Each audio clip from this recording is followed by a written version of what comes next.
tu as envie d'ouvrir ta boutique en ligne d'illustration, mais que l'aspect technique, ça te fait un peu peur, dans cette vidéo, je vais te décortiquer toutes les possibilités que tu as à ta disposition pour ouvrir ta boutique en ligne. D'abord, je te souhaite la bienvenue sur la chaîne. Si tu es illustrateur ou illustratrice ou que c'est quelque chose que tu as prévu de faire très bientôt, ici, c'est un endroit où je te partage tout ce que tu as besoin de savoir sur tous les aspects de ton activité, que ce soit l'administratif, la facturation, la gestion d'un projet client, la communication, la stratégie, bref, tout ce qui peut t'intéresser si tu veux travailler dans l'illustration. Alors si tu n'es pas au courant, moi avant d'être illustratrice, j'ai travaillé pendant plusieurs années dans la communication, en agence de communication, entre autres choses, je faisais des sites internet et ça m'est arrivé de créer des boutiques en ligne. Donc c'est un domaine que je connais bien, j'ai une bonne vision d'ensemble sur tout ce qui existe pour créer une boutique en ligne, donc je vais te donner mon avis dans cette vidéo, qu'est-ce qui est le plus pertinent pour une boutique en ligne d'illustration. La solution la plus connue, c'est d'ouvrir une boutique Etsy.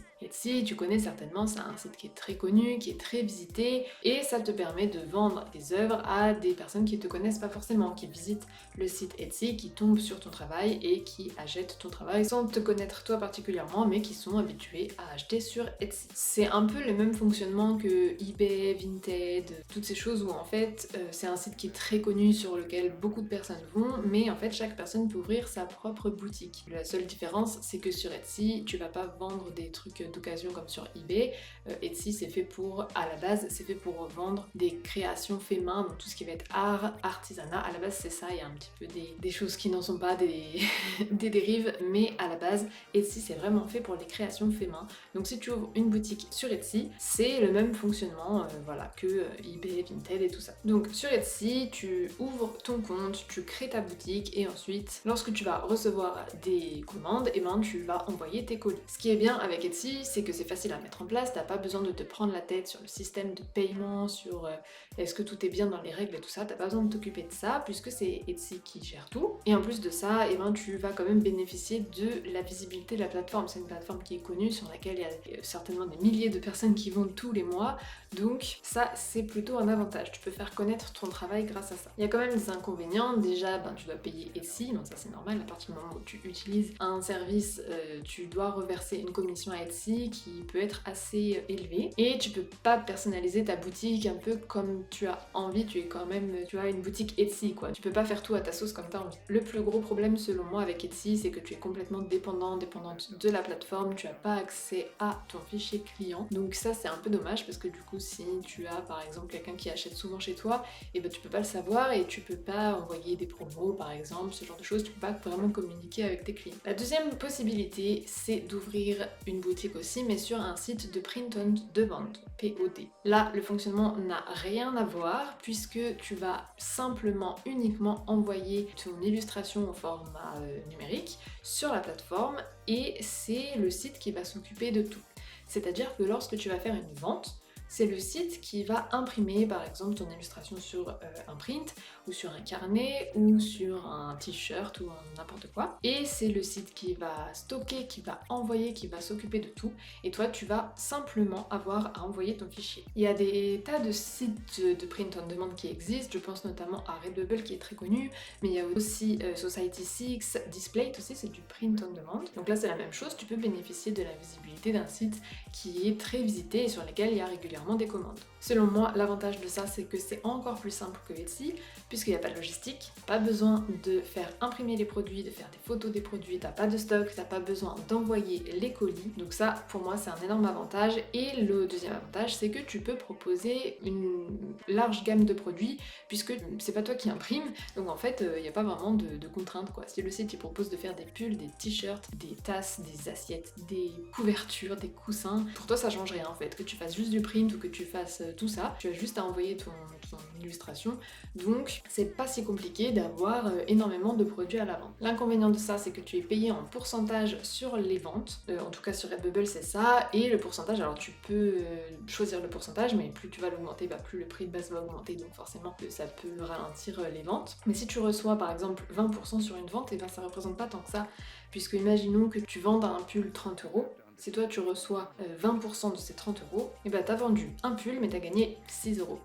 qui est pas énorme. Et pour tout ce qui est des prints beaucoup moins chers ou des stickers qui coûtent 3 €, bah forcément il faut faire beaucoup de ventes pour avoir un revenu conséquent, puisqu'à chaque fois tu vas récupérer que 20%, je dis 20%, hein, ça peut être 15, 30, mais en tout cas c'est quand même une petite partie que tu récupères et donc il faut faire beaucoup de ventes pour réussir à avoir un revenu conséquent. Avec le print on demand, tu as pas de contrôle aussi sur la qualité du papier, qui est le transporteur, comment ça se passe, la livraison, etc. Alors tu as le choix dans le sens où bah, tu vas choisir de travailler avec telle ou telle plateforme de print on demand, mais tu peux pas dire bah, moi je voudrais que mon print il soit sur tel papier, ceci, cela. Tu prends ce que la plateforme elle propose en fait. Là aussi tu ouvres ta boutique sur un site où chacun ouvre sa boutique, donc il n'y a pas beaucoup de personnalisation par rapport à si tu faisais tout de A à Z, et tu n'as pas non plus accès aux fichiers clients, donc tu peux pas recontacter tes clients derrière, et ça c'est aussi un peu dommage. Avant de passer à la troisième possibilité, ce que tu peux faire pour me soutenir gratuitement aujourd'hui, c'est me dire dans les commentaires si tu as déjà eu une boutique, si oui sur quelle plateforme tu l'as ouverte, et sinon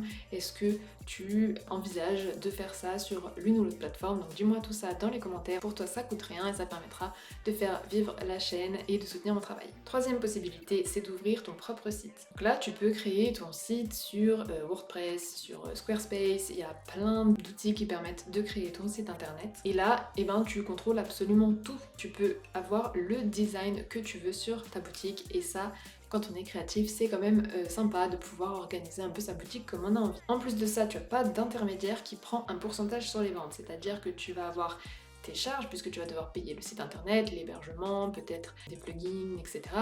Mais c'est toi qui vas recevoir 100% du bénéfice une fois que tu as enlevé tes charges. Avec cette solution, tu es dépendant de aucune plateforme. Ça, c'est vraiment top. Tu es pas dépendant de si tel site ferme, comment tu vas faire puisque tu auras plus de boutique. Non, là, c'est ton site à toi. Tant que tu payes ton nom de domaine, tu as ton site internet. Et en plus de ça, avec cette solution, eh ben, tu as accès à ton fichier client, c'est-à-dire qu'à chaque fois que quelqu'un va passer une commande, ça va te rajouter ses coordonnées dans ton fichier client. Et en fait, tu vas pouvoir après communiquer avec tes clients en disant, bah voilà, vous avez acheté ça, et ben 6 mois plus tard, je fais une promo, donc peut-être que ça va vous intéresser, ça. Au moment de Noël, et ben, tu peux faire de la com aussi. Donc ça, c'est un avantage considérable d'avoir un fichier client. Inconvénient, bien sûr, il y en a, c'est que c'est très technique, c'est assez compliqué, puisque déjà, il faut avoir un site qui est aux normes, notamment par rapport au règlement RGPD. Le système de paiement, il doit être sécurisé, donc il faut savoir installer un système de paiement sur un site internet, même s'il y a des plugins qui permettent de t'aider, etc. C'est pas impossible quand on n'a pas les compétences techniques, mais il faut quand même un peu plus mettre les mains dans le cambouis que quand on décide d'ouvrir une boutique sur Etsy ou sur Redbubble. Il faut aussi être en règle par rapport à tes CGV. Si tu as ton propre site internet, et ben tu vas avoir tes propres CGV à proposer. D'ailleurs, si ça t'intéresse, moi j'ai créé un modèle de CGV pour une boutique en ligne d'illustration. J'ai fait faire ça avec une juriste, et donc bah, il manque rien déjà dans ce modèle, et en plus de ça, il a été conçu spécialement pour une boutique en ligne d'illustration. Donc si c'est ce que tu as envie d'ouvrir, ça correspondra parfaitement, que tu vendes des œuvres originales, des reproductions. Tu peux aussi faire des commandes personnalisées, par exemple des portraits personnalisés avec ce modèle. Qu'est-ce qu'il y a d'autre aussi? Tu peux vendre des fichiers numériques, enfin vraiment tout est prévu si tu veux ouvrir ta boutique en ligne d'illustration avec ton propre site internet, hein, bien sûr. Il te faut des CGV, donc je te mets le lien vers le modèle dans la description.